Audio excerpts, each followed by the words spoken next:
Electron gain enthalpy and it's trends in periodic table, इस पे based NCERT में जो क्वेश्चंस है वो हम टेकअप कर रहे हैं। तो इससे रिलेटेड थ्योरी एक बार मैं छोटी सी बता देता हूँ। इलेक्ट्रॉन गेन इंथैल्पी क्या होती है? जब आप किसी आइसोलेटेड गैसियस एटम में, for example A is an isolated gaseous atom, इसमें जब एक इलेक्ट्रॉन ऐड करते हो तो ये ए नेगेटिव बन जाता है। इस प्रोसेस में जो एनर्जी रिलीज होती है उसको बोलते हैं electron gain enthalpy, and this normally is negative because energy is released in this process. तो दो टर्म्स है, electron affinity and electron gain enthalpy. Electron affinity होती है अट्रैक्शन बिटवीन दीज टू। एक आइसोलेटेड गैसियस एटम एक electron को कितना ज्यादा अट्रैक्ट करता है वो इलेक्ट्रॉन अफिनिटी होती है।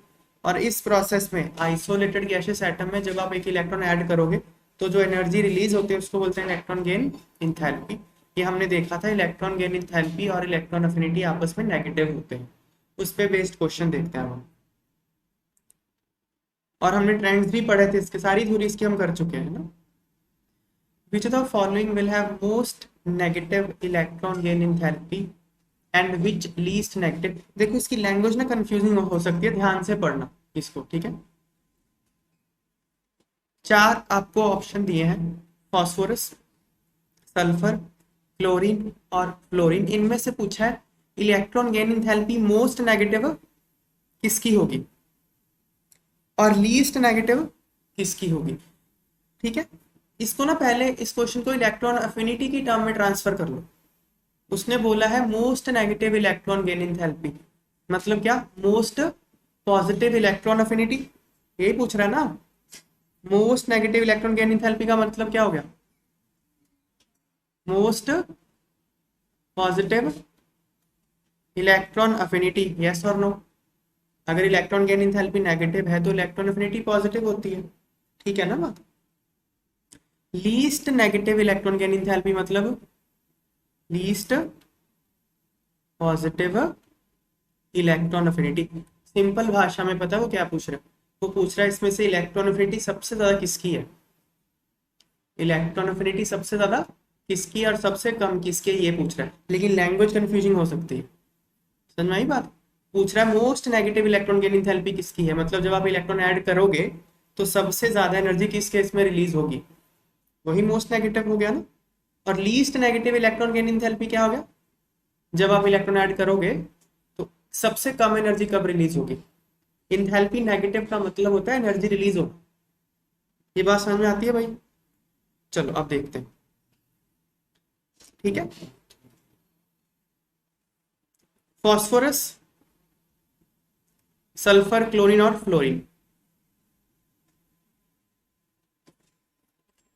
Across a period from left to right जाने पे, मतलब इस डायरेक्शन में मूव करने पे electron gain enthalpy becomes more negative.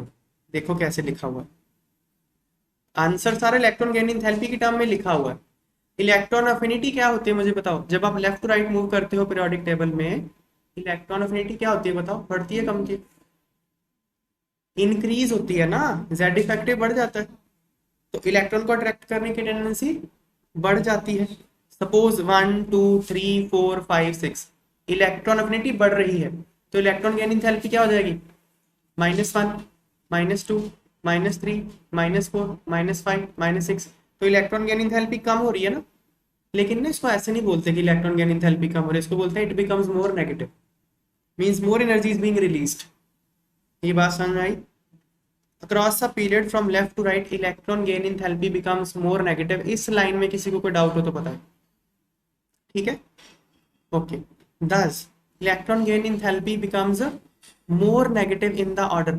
जो ऑप्शन गिवन है देखो, फॉस्फोरस, सल्फर और क्लोरीन, ये रहे सेम ही पीरियड में है ये, फॉस्फोरस, सल्फर और क्लोरीन।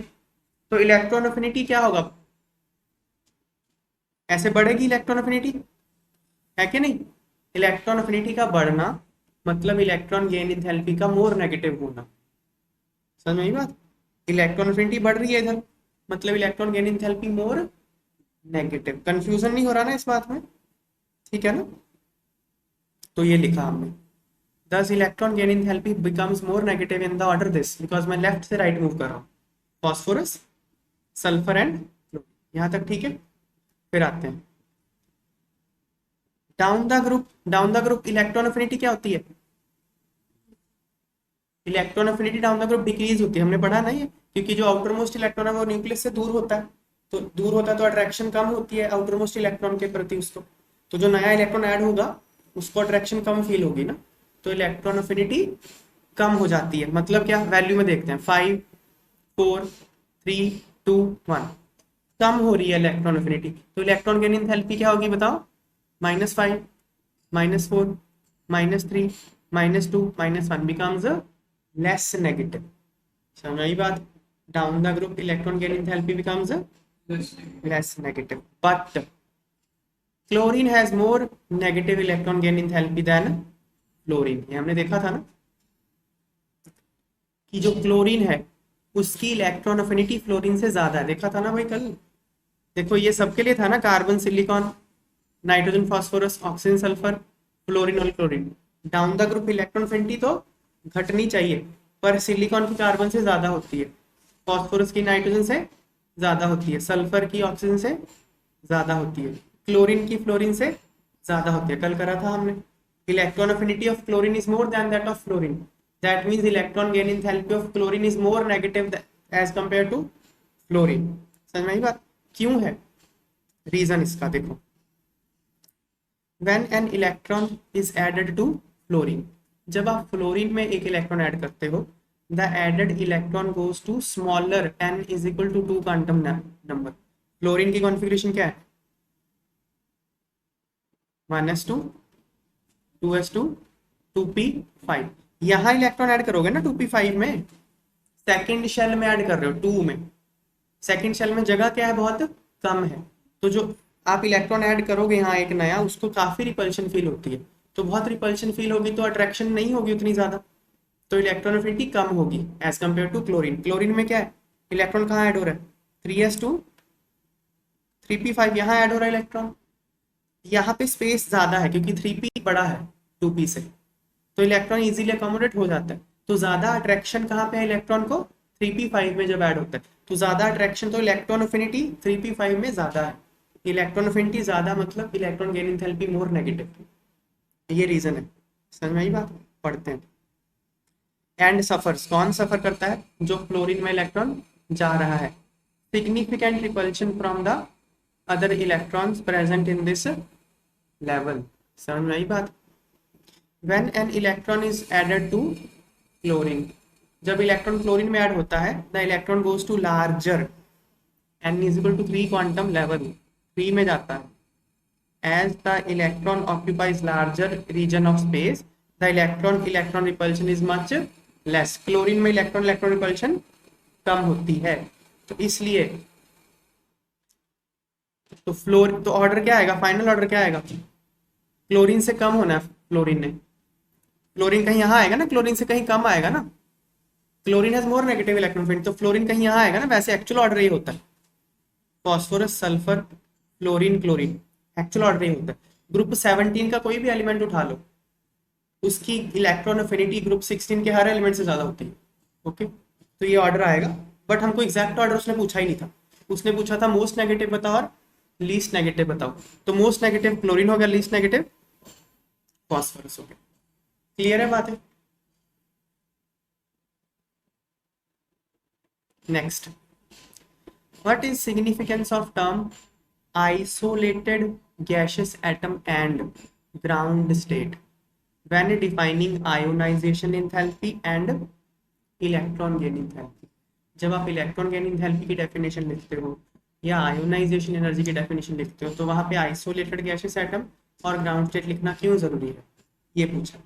तुम 2 बार आइसोलेटेड गैसेस में मिस किया तुमने, ठीक है, तो क्यों जरूरी है देखो, देखते हैं। Ionization energy is the energy required to remove an electron from isolated gaseous atom in its ground state। एक isolated gaseous atom, उसका इलेक्ट्रॉन जो कि ग्राउंड स्टेट में, उसको निकालना है। If the atom is not isolated and is surrounded by other atoms, अगर अकेला नहीं होगा, आइसोलेट का मतलब अकेला, अगर एटम अकेला नहीं होगा और उसके आसपास बाकी एटम होंगे तो क्या होगा, interatomic forces come into play, दो एटम के बीच की फोर्सेस आने लगेंगी, and this changes the energy required to remove an electron from an atom. तो इसलिए इलेक्ट्रॉन को एक एटम से रिमूव करने के लिए जो एनर्जी होगी वो चेंज हो जाएगी, क्योंकि बगल में जो एटम बैठा है उसको इन्फ्लुएंस करने लगेगा। फिर क्या, energy required to remove electron is different from different excited states और ग्राउंड स्टेट। देखो हाइड्रोजन के एग्जांपल लेके बताता हूँ। हाइड्रोजन के फर्स्ट शेल में एनर्जी होती है -13.6 इलेक्ट्रॉन वोल्ट, सेकंड शेल में कितनी होती है -3.4 इलेक्ट्रॉन वोल्ट, थर्ड में कितनी होती है -1.51 इलेक्ट्रॉन वोल्ट, फोर्थ में -0.85। तो मतलब आप इलेक्ट्रॉन को यहाँ से निकाल रहे हो, यहाँ से निकाल रहे हो या यहाँ से निकाल रहे हो, एनर्जी डिफरेंट होगी। ये बात समझ में आई? तो आप फिर अगर कोई बोले आयोनाइजेशन एनर्जी, तो आप कहाँ से निकाल रहे हो, डिफाइन करना पड़ेगा। तो बाय डिफॉल्ट बाय डेफिनेशन वो ग्राउंड स्टेट होता है, कि रेफरेंस लिया जाता है कि भाई इलेक्ट्रॉन अपनी लोएस्ट पॉसिबल एनर्जी स्टेट में होगा, ग्राउंड स्टेट, वहां से निकालना है। समझ में आ गई बात? Energy required to remove electron is different from different excited states और ग्राउंड स्टेट। तो इलेक्ट्रॉन को आप ग्राउंड स्टेट से रिमूव कर रहे हो या डिफरेंट एक्साइटेड स्टेट से रिमूव कर रहे हो, उसमें डिफरेंस होगा एनर्जी में। फिर an atom has only one ground state, ground state तो एटम की एक ही होगी ना, यहाँ पे ये रहा, जैसे हीलियम, जैसे लिथियम है, लिथियम की ग्राउंड स्टेट कौन सी होगी, एक न्यूक्लियस, दो इलेक्ट्रॉन फर्स्ट में, एक इलेक्ट्रॉन सेकंड में, ये उसकी ग्राउंड स्टेट है, एक ही होती है, किसी भी एटम की ग्राउंड स्टेट एक ही होती है। लेकिन एक्साइटेड स्टेट तो इसकी बहुत सारी हो सकती है, भाई इलेक्ट्रॉन यहाँ चला जाए, यहाँ चला जाए, कहाँ घूमने चला जाए क्या पता, घर तो एक ही होता है सबका, घूमने तो कहीं जा सकते हैं। समझ में आई बात? तो एटम की ग्राउंड स्टेट सिर्फ एक होती है, but many other excited states, excited state बहुत सारी हैं, ग्राउंड स्टेट एक ही है। तो एज अ स्टैंडर्ड प्रैक्टिस, इसलिए एक स्टैंडर्ड है हमारा, while defining ionization energy an atom is assumed to be in a ground state। ionization energy अब डिफाइन करते हैं तो ऐसा माना जाता है कि एटम ग्राउंड स्टेट में होगा। Similarly electron gain enthalpy is also defined for isolated gaseous atom. इसी तरह से इलेक्ट्रॉन गेन एंथैल्पी भी आइसोलेटेड गैसियस एटम के लिए डिफाइंड है। यहाँ पे एक और लिखना पड़ेगा, and is for ground state, and for ground state, दो बातें थी ना, ग्राउंड स्टेट के लिए और आइसोलेटेड गैसेस है। समझ में आ गया बात? अब नहीं गलती करोगे, इसमें लिखना है, आइसोलेटेड लिखता ही नहीं। मतलब टेस्ट लेने का फायदा क्या, अगले दिन फिर आके वही गलती कर देते हो और फिर बोलते टॉप कर ले। नेक्स्ट देखो, which of the following pairs of elements would have more negative electron gain enthalpy. अब बात समझो, मोर नेगेटिव इलेक्ट्रॉन गेन एंथैल्पी मतलब मोर इलेक्ट्रॉन अफिनिटी। ये बात समझ में आती है या नहीं आती? मोर नेगेटिव इलेक्ट्रॉन गेन एंथैल्पी का मतलब क्या है, ज्यादा एनर्जी रिलीज होना। नेगेटिव का मतलब सिर्फ रिलीज होता है, रिलीज ऑफ एनर्जी, ठीक है ना। पॉजिटिव मतलब एब्जॉर्प्शन ऑफ एनर्जी। तो मोर नेगेटिव इलेक्ट्रॉन गेन एंथैल्पी मतलब बहुत ज्यादा एनर्जी रिलीज हो रही है। तो बहुत ज्यादा एनर्जी रिलीज कब होगी, जब अट्रैक्शन ज्यादा होगी। तो क्या पूछ रहा है वो, इन दोनों में से मोर नेगेटिव इलेक्ट्रॉन गेन एंथैल्पी किसकी है, मतलब इलेक्ट्रॉन अफिनिटी किसकी ज्यादा है। ऑक्सीजन, फ्लोरीन, फ्लोरीन और क्लोरीन। पहले जो हमने ऑलरेडी आंसर किया है पार्ट वो देख लेते हैं। फ्लोरीन और क्लोरीन तो हमने ऑलरेडी आंसर किया ना। फ्लोरीन और क्लोरीन में किसकी इलेक्ट्रॉन अफिनिटी ज्यादा है, बताओ। हाँ, किसकी? सुनाई नहीं दे रहा, किसकी ज्यादा? क्वेश्चन ये लिखा था, फ्लोरीन और क्लोरीन में से किसकी इलेक्ट्रॉन अफिनिटी ज्यादा है? क्लोरीन की ज्यादा है।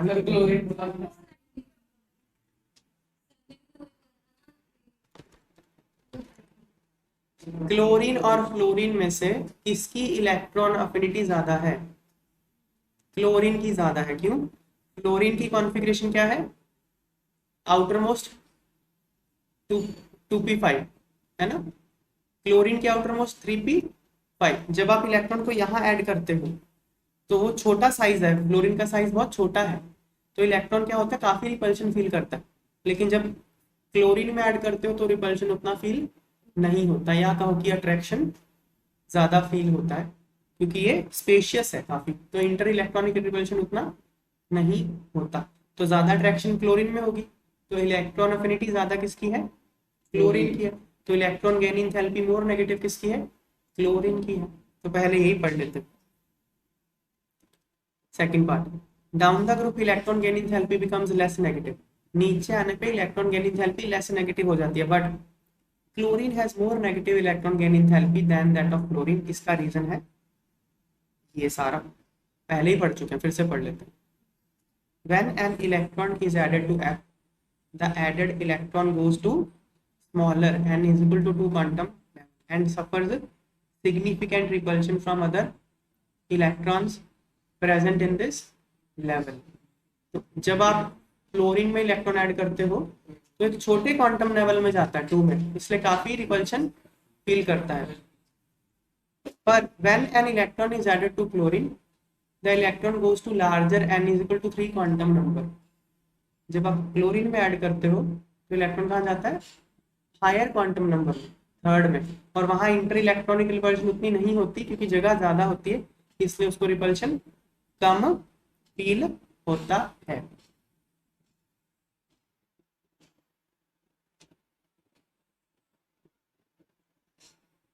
तो इसलिए क्लोरीन की ज्यादा नेगेटिव है। फर्स्ट पार्ट देखते हैं, ऑक्सीजन या फिर फ्लोरीन, इन दोनों में से ज्यादा नेगेटिव इलेक्ट्रॉन गेन एंथैल्पी किसकी है? बताओ, फ्लोरीन और क्लोरीन में से ज्यादा किसकी है इलेक्ट्रॉन अफिनिटी? फ्लोरीन की इलेक्ट्रॉन अफिनिटी ज्यादा है। क्यों? क्योंकि लेफ्ट से राइट जाने पे इलेक्ट्रॉन अफिनिटी बढ़ती है, तो फिर फ्लोरीन की more negative electron gain enthalpy होगी। From left to right across a period the effective nuclear charge increases, Z effective बढ़ जाता है, एटॉमिक साइज डिक्रीजेस, है ना, एटॉमिक नंबर के बढ़ने से। Due to this the force of attraction of nucleus increases for incoming electron. तो देखो, ऑक्सीजन में एक इलेक्ट्रॉन ऐड कर रहे हो तो इसको बोलते हैं इनकमिंग इलेक्ट्रॉन। फ्लोरीन में एक इलेक्ट्रॉन ऐड कर रहे हो एक्स्ट्रा वाला, तो O माइनस बन जाएगा ना, और F माइनस बन जाएगा। तो जो बाहर से और इलेक्ट्रॉन आ रहा है इसको बोलते हैं इनकमिंग इलेक्ट्रॉन। इस इनकमिंग इलेक्ट्रॉन को कौन ज्यादा अट्रैक्ट करेगा? फ्लोरीन, क्योंकि फ्लोरीन का जेड इफेक्टिव ज्यादा है। तो जितनी ज्यादा अट्रैक्शन होगी इलेक्ट्रॉन अफिनिटी उतनी ज्यादा हो जाएगी, O माइनस, ठीक है, तो अट्रैक्शन बढ़ जाती है। That's why across a period from left to right electron gain enthalpy becomes more negative. Left से राइट जाने पे electron gain enthalpy more negative हो जाती है, इसलिए फ्लोरीन की electron gain enthalpy more negative है as compare to oxygen. O2 minus क्यों आएगा? आप उसमें एक इलेक्ट्रॉन ऐड करोगे तो O माइनस बनेगा ना, एक और ऐड करोगे तो बनेगा O2 माइनस, ठीक है ना। अगला क्वेश्चन,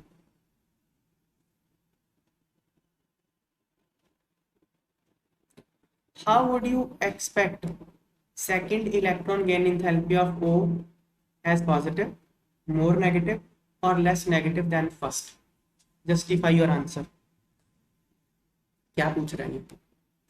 ऑक्सीजन में एक इलेक्ट्रॉन ऐड कर दो, बन गया O नेगेटिव, इसको बोलेंगे फर्स्ट इलेक्ट्रॉन गेन एंथैल्पी, ठीक है ना। फिर O नेगेटिव में एक और इलेक्ट्रॉन ऐड कर दो, बन गया O2 माइनस, इसको बोलेंगे सेकंड इलेक्ट्रॉन गेन एंथैल्पी।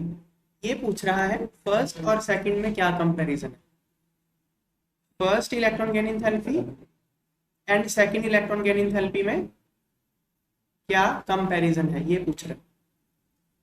तो बताओ मुझे, फर्स्ट केस में एनर्जी रिलीज होगी या अब्सॉर्ब होगी? रिलीज होगी ना, इलेक्ट्रॉन को अट्रैक्ट करेगा ये, क्योंकि इलेक्ट्रॉन अफिनिटी पॉजिटिव होती है पीरियोडिक टेबल में, except noble gases, nitrogen and group 2, इनको छोड़ के बाकी सबकी, ठीक है, बाकी सबकी क्या होती है, इलेक्ट्रॉन अफिनिटी पॉजिटिव होती है। तो इलेक्ट्रॉन अफिनिटी पॉजिटिव मतलब इलेक्ट्रॉन गेन एंथैल्पी नेगेटिव, मतलब एनर्जी रिलीज होगी। तो फर्स्ट स्टेप में तो एनर्जी रिलीज हो रही है, तो अगर एनर्जी रिलीज हो रही है तो इलेक्ट्रॉन गेन एंथैल्पी पॉजिटिव होगी या नेगेटिव? नेगेटिव। सेकंड स्टेप में already oxygen negative charge acquire कर चुका है, उसमें एक और इलेक्ट्रॉन आप ऐड कर रहे हो, तो इनमें रिपल्शन होगी, तो इनको पास लाने के लिए आपको एनर्जी सप्लाई करनी पड़ेगी, तो ये एंडोथर्मिक है। तो सेकंड इलेक्ट्रॉन गेन एंथैल्पी क्या होगा, पॉजिटिव या नेगेटिव? पॉजिटिव। तो सेकंड वाला पॉजिटिव है, फर्स्ट वाला नेगेटिव है, तो इस क्वेश्चन का आंसर क्या होगा?